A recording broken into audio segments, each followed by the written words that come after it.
صلی اللہ تعالی علیہ وسلم من رأى منكم منكرا فليغيره بيده فإن لم يستطع فبلسانه فإن لم يستطع فبقلبه وذلك أضعف الإيمان أو كما قال عليه الصلاة والسلام.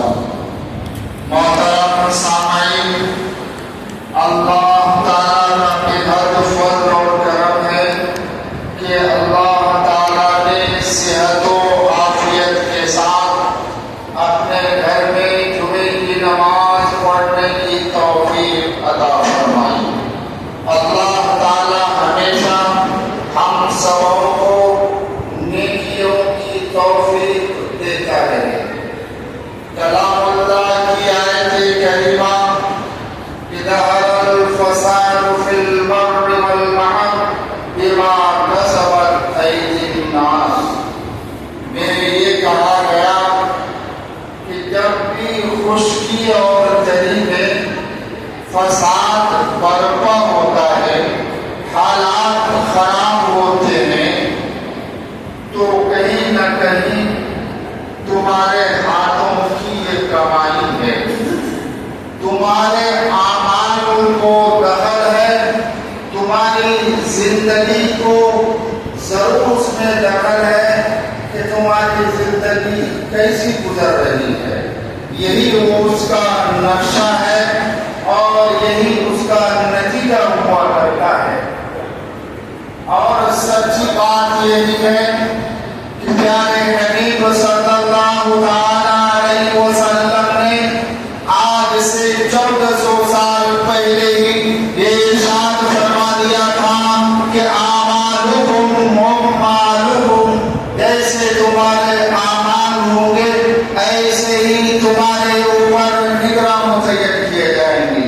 حکمراں تمہارے سامنے آئیں گے، تمہارے رہبر متعین کیے جائیں گے اور وہ رہبر وہ تمہاری رہبری کرے گا. اگر رہبری کی صلاحیت نہیں ہوگی غلط رہبری کرے گا. اگر ایمانداری نہیں ہوگی تمہارے اوپر ظلم کرے گا. دیانتداری نہیں ہوگی تمہیں مجبور کرنے کی کوشش کی جائے گی. اگر اس کے اندر انسانیت نہیں ہوگی تو تمہیں بھی ہر طرح پریشان کرنے کی کوشش کی جائے گی.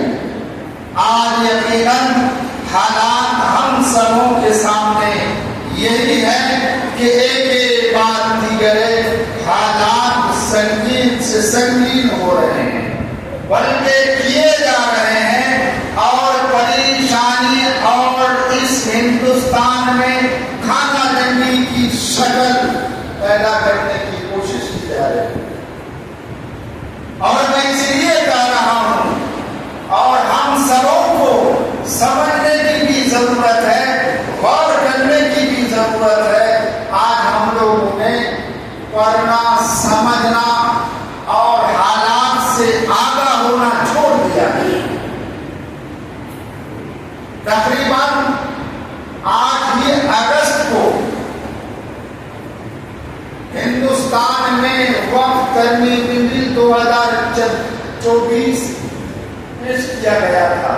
تبھی سے پریشانیاں شروع ہیں اور ہمارے اکابرین، دانشوران، وکلا، ریٹائر ججز اس بل پر غور و فکر کر رہے ہیں کہ آخر یہ بل کیوں لایا گیا ہے، آخر اس بل کے کیا مقاصد ہیں، آخر اس بل کے پس پردہ کیا وہ کرنا چاہتے ہیں.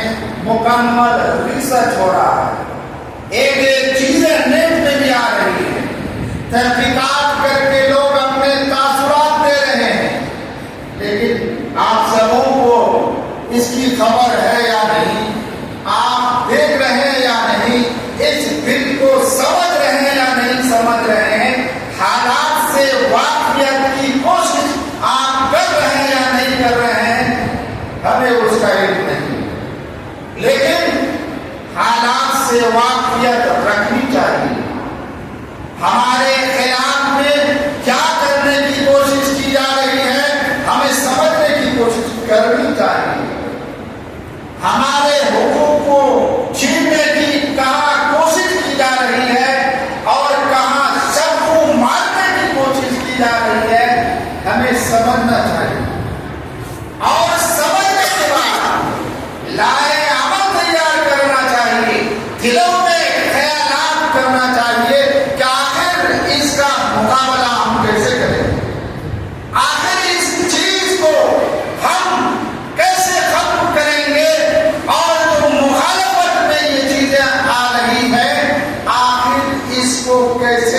ختم کی جائے گی، ہمیں نائے امن بھی تیار کرنا چاہیے۔ اور میں اس پر زور اس لیے بھی دے رہا ہوں کہ ابھی تک بل پاس نہیں ہوا، جوائنٹ پارلیمنٹری کمیٹی کے پاس ہے، اب یہ لوگ جائزے میں ہیں اور جائزہ لیا جا رہا ہے کیا پھر یہ بل حتمی طور پر پاس ہوگا یا نہیں ہوگا، پروسیس میں ہے۔ لیکن ابھی بھی اس بل میں کیا کہا گیا ہے، اس بل کا نتیجہ جانے والا ہے، اس کا نتیجہ برآمد ہو رہا ہے۔ وہ کیسے برآمد ہو رہا ہے؟ آپ اخبارات کا مطالعہ کریں گے، نیٹ سوشل میڈیا کا مطالعہ کریں گے تو ہمارے قبرستانوں پر جھنڈا گاڑا جا رہا ہے، ہمارے قبرستانوں میں جھنڈا گاڑا جا رہا ہے اور یہ کہا جا رہا ہے کہ یہ تمہارے اوقاف کی زمین نہیں ہے۔ عیدگاہوں میں قبضہ کرنے کی کوشش شروع ہو چکی ہے اور پرانے برسوں سے سو سالوں سے جہاں پر مساجد قائم ہیں، عیدگاہیں ہیں، جہاں پر دینی کام ہو رہے ہیں، اس کے بارے میں کہا جا رہا ہے اس کو خالی کرو، یہ اوقاف کی زمین نہیں ہے۔ آخر یہ کچھ کیوں ہو رہا ہے؟ اس بل سے پہلے ایک کا دکا کہیں سننے کو ملتا تھا کہ حالات کئی ایسے سنگین ہیں اوقاف کی زمین کو لے کر، لیکن جب سے یہ بل پاس کرنے کی کوشش کی گئی ہے حالات تیزی سے بڑھ رہے ہیں، تیزی سے لوگ اوقاف کی زمین پر قبضے کی نیت سے اور حرم کی نیت سے آگے بڑھ رہے ہیں اور تیزی سے واقعات آ رہے ہیں اور غیروں کی طرف سے یہ کہا جا رہا ہے کہ تمہارے گھر میں وقت تو وہی اسی کو کہا جاتا ہے کہ جس پر ہاتھ رکھتے وہی وقت کی زمین بن جاتی ہے، وہ دلانے کی کوشش کی جا رہی ہے، جبکہ 100% یہ الزام ہے، 100% یہ بہتان تراشی ہے کہ ہمارے شریعت میں، ہمارے ملکوں میں اوقاف کی زمینوں کے لیے ضابطے متعین کیے گئے ہیں، شرائطیں موجود ہیں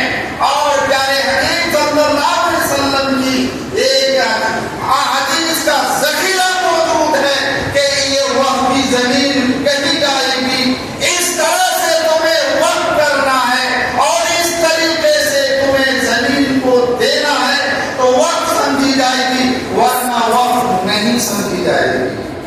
اور سچی بات یہی ہے کہ اوقاف شریعت کے دائرے میں رہ کر کیے گئے ہیں، کیے جا رہے ہیں، واقف اپنی نیت متعین کر کے زمینوں کو اس سے پہلے بھی دیے ہیں اور دے رہے ہیں۔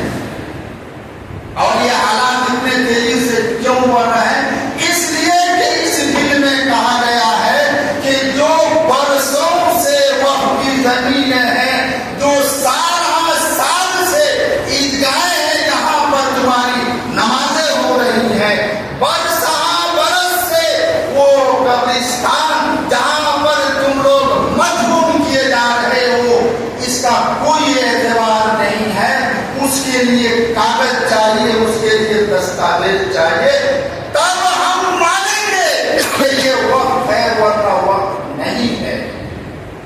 یہ واقعات اس لیے بھی بڑھ رہے ہیں کہ اوقاف کی بہت ساری زمینیں آج پورے ملک ہندوستان میں اس طرح ہے کہ دینے والوں نے بیگھا کا بیگھا، ایکڑوں کا ایکڑ زمین یوں ہی دے دیا، اس کے کوئی دستاویز موجود نہیں ہے، اور دستاویز موجود نہیں ہے تو اس کا مطلب یہ ہرگز نہیں ہے کہ شرعی اعتبار سے یہ اوقاف کی زمین نہیں ہے، شرعی اعتبار سے اس کا مالک وہ نہیں تھا اور ہم اس میں نماز پڑھنے کے لائق نہیں ہیں، اور ہماری قبرستانیں جس پر ہم مدفون نہیں کر سکتے ہیں، شرعی کہیں رکاوٹ نہیں ہے۔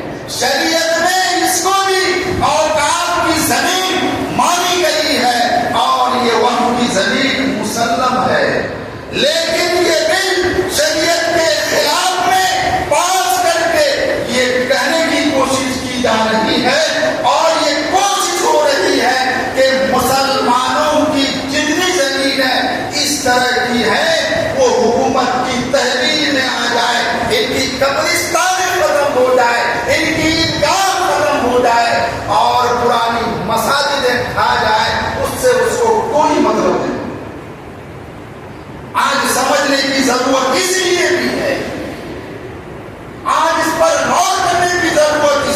ہوتی ہے. آج ہم مسلمان تو ایسے ہی ہمیں نہ دین کی فکر ہے، نہ قرآن پر چلنے کی فکر ہے، نہ حدیث کے مطابق چلنے کی فکر ہے، اور نہ دنیا میں وہ ہمارے خلاف میں مصیبتیں آ رہی ہے، اور نہ دلوں میں وہ جذبات ہے کہ ہم اس کی مخالفت کریں. ظاہر سی بات ہے کہ اگر انسان اپنے حق کو حاصل کرنے کے لیے آگے نہیں بڑھے گا، کوشش نہیں کرے گا، آج خاص طور پر ہندوستان میں اسے حق نہیں ملتے ہیں. چھین کے اپنا حق لیا جا رہا ہے. ایسے حالات میں اگر ہمارے حقوق چھیننے کی کوشش کی جا رہی ہو، باضابطہ قانون سازی کر کے ہمارے حقوق کو ختم کرنے کی کوشش ہو رہی ہو، کیا ہمیں بیدار ہونے کی ضرورت نہیں ہے؟ کیا ہمیں اس بل کو سمجھنے کی ضرورت نہیں ہے کہ حکومت کس ارادے سے اس بل کو لائی ہے، اور اس بل میں کیا دفعات لگائی ہے، اس کا مقصد کیا ہے، اس کی نیت کیا ہے، اس کے ارادے کیا ہے؟ کیا ہمیں سمجھنے کی ضرورت نہیں ہے؟ آج اگر میں پوچھ لوں یہاں پر کتنے لوگ ہیں کہ اس بل میں کون ایسا دفعہ ہے، کون ایسا آرٹیکل جنہوں ابھی جو اس بل میں لایا گیا ہے تو ہندوستان کے دستور کے خلاف ہے، شریعت کے خلاف میں ہے. سپریم کورٹ تو اس سے پہلے ہزاروں فیصلے کر چکے ہیں، اس کے خلاف میں یہ بل ہے، اور اس بل کا کون سیکشن نمبر ہے؟ تو شاید نہیں کہ کوئی بتا پائے گا. کیوں بتا نہیں پائے گا؟